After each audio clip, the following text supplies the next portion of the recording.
I'm going to tell you something. Can we, before I get into the game and before I'm going to get to what it all means and before I get into Penny Hardaway and everything else, I just want to say the following.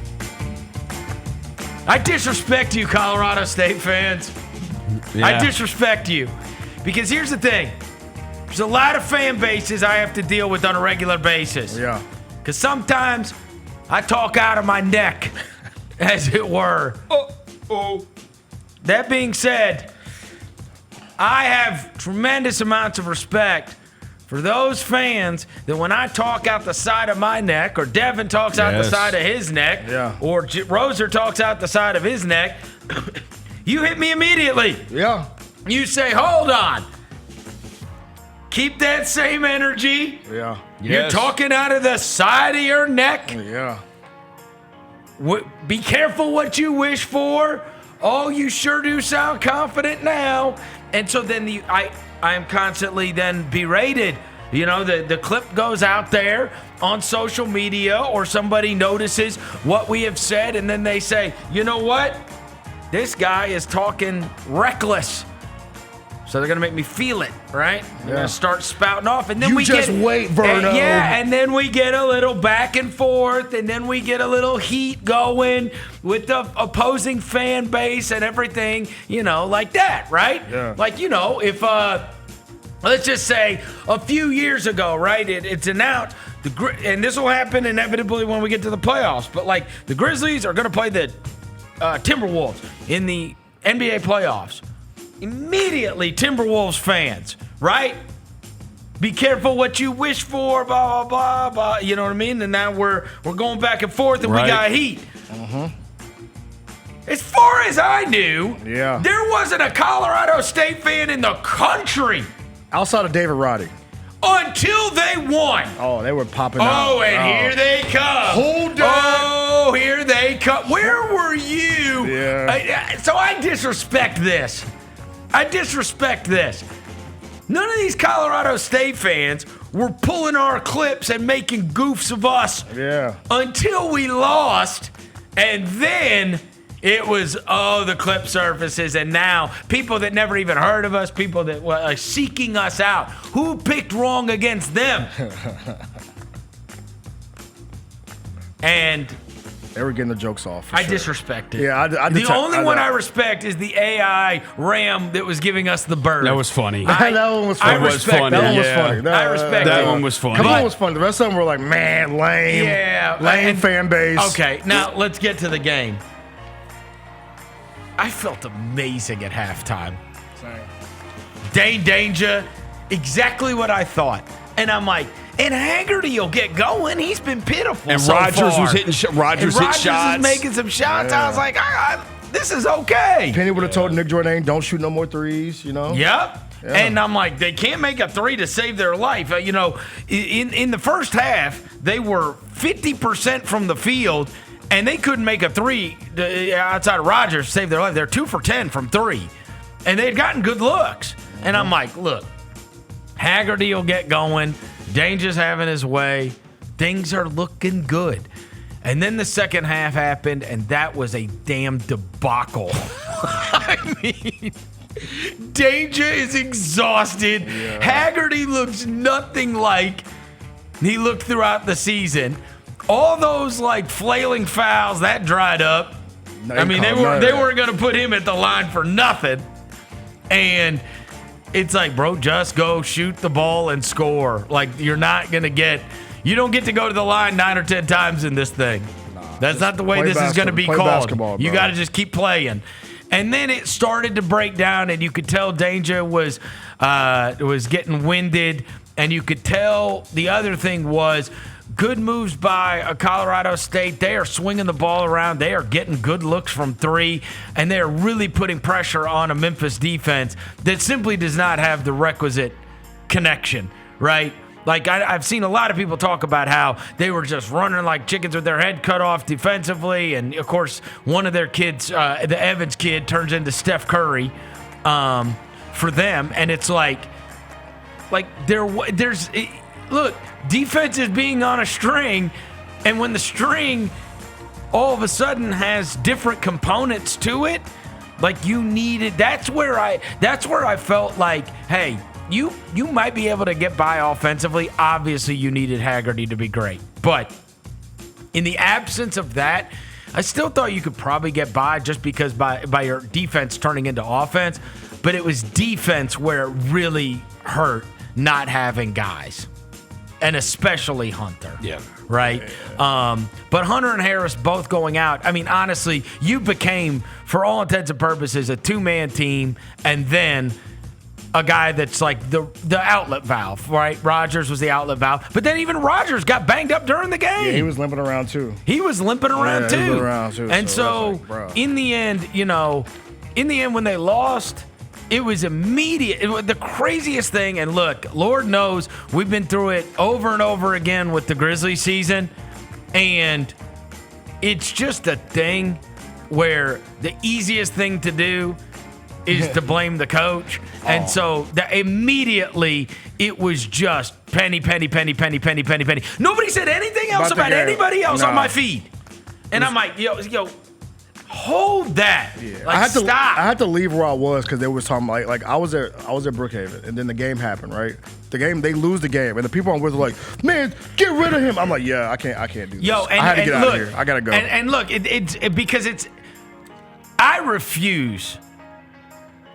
If you want to have like a big picture discussion about the 7 years of Penny Hardaway, then you can have a big picture discussion about the 7 years of Penny Hardaway.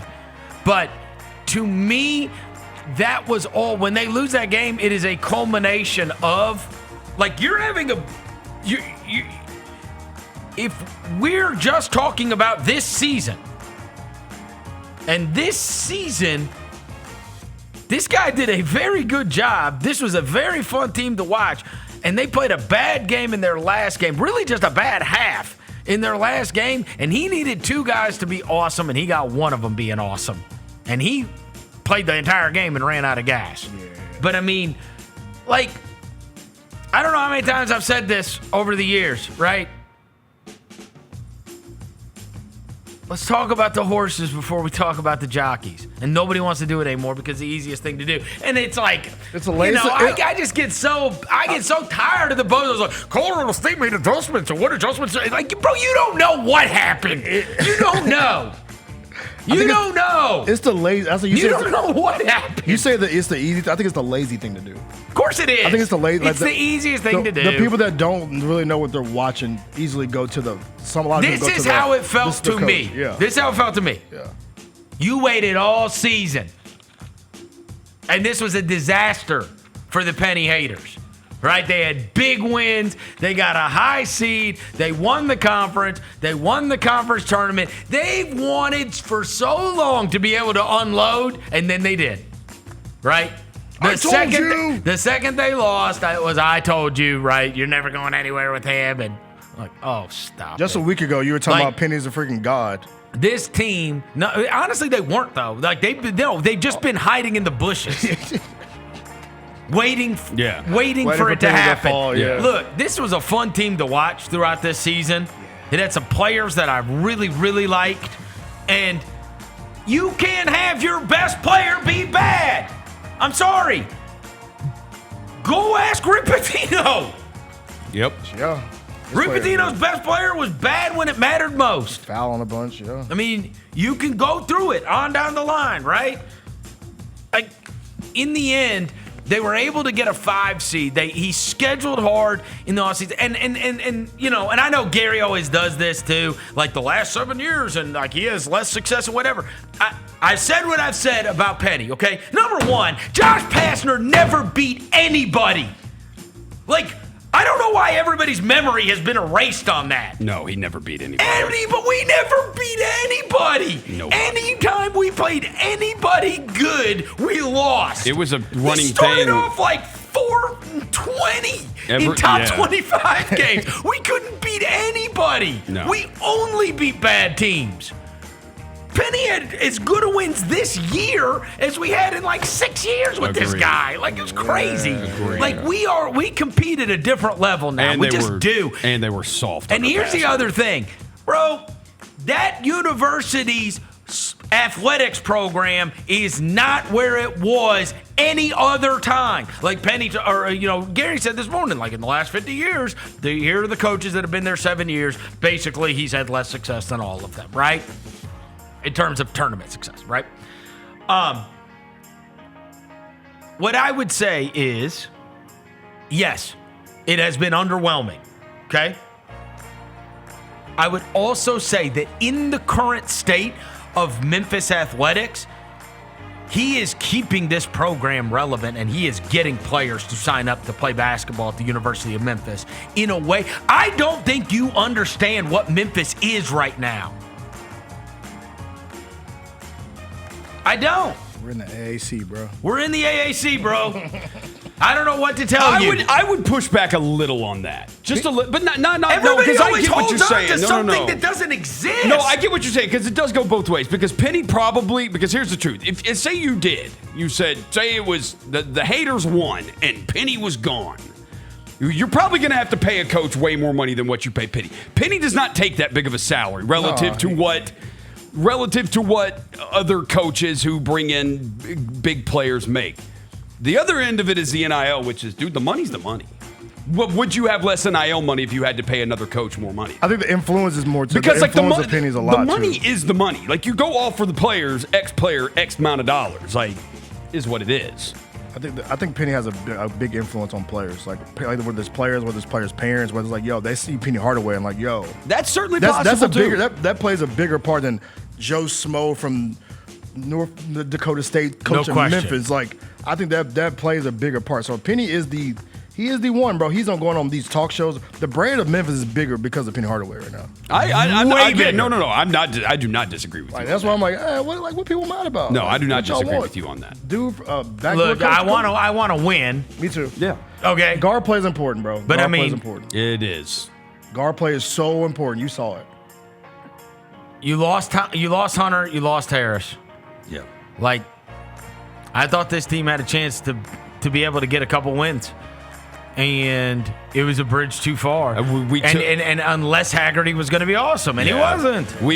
I tried to believe the Allen Boston thing that maybe the addition by subtraction of Hunter because he hasn't been right, and it's like, no, you needed him because Haggerty's first NCAA tournament game, and you could tell he was the lights were bright. They were, and then he started pressing like it. And let me just explain to you right now. Right now, you know what? We'll just get to. We're gonna get to it when we get to the tournament. Let me just explain. When you say like you're in the AAC, whatever, okay. Right now, there's nobody that's not in a big conference left. I know. Nobody. Yeah. Like, you think you should be competing with these other. So does everybody else. And none of them are around. Yep. None of them. The game has changed in a massive, massive way. Do you want to stay relevant? You want to have good enough players that you might be able to compete with these big conference schools? Yep. That's what I'd say, right? 100%. And in the end, and maybe it's just my heart, I want to win with him. Yeah. I get that. I want to win with him. Yeah, me too, man. You want to go. I want to win with him, and I worry greatly if he wasn't on that sideline. Who do you think wants that job right now? Yeah, I do. Like, people just have a massively overinflated opinion of what it is now. I don't. All that matters there is what are they willing to pay a coach per year, and what is the NIL money you're dishing out every year. That's what the coach is going to care about. Whoever it is, that's what they care about. Also, another thing that connects us to this team is 1 cent, bro. You That's put it. Joe Smo on that sideline. Who gives a poo about these dudes that are coming in and out every year? Right. They're right. You know what I'm saying? Like the one we. And the other thing is, who else is going to win here and stay here? Yeah. Nobody. You know Nobody. Nobody. Nobody's winning here and staying here, bro. That's the most important thing there. It's a stepstone job for everybody else. That is the big thing right there. Except for that's 1 it. cent. Nobody else is taking that job and staying here. That is the thing. You thing. think they're building a monster at Memphis and staying there? Never. That's the argument. No. That's the number one argument right there. That guy just went and he missed the tournament at West Virginia. He took the Indiana job. Ben McCollum just took the Iowa job. Yeah, Drake job. took the 1 Iowa. year. Who just Iowa, and bro. the Colorado State dude just took the Minnesota job. Penny wins. Penny goes to the Sweet 16. Penny goes to the Elite Eight. Penny goes to the Final Four. He's here, bro. He's here. He's not going anywhere. Yeah. We just guards got to play better, man. Yeah. Second team All-Americans got to be second team All-Americans. When they turn the pumpkins, Sometimes it's horses and not the jockeys. Yeah. yeah.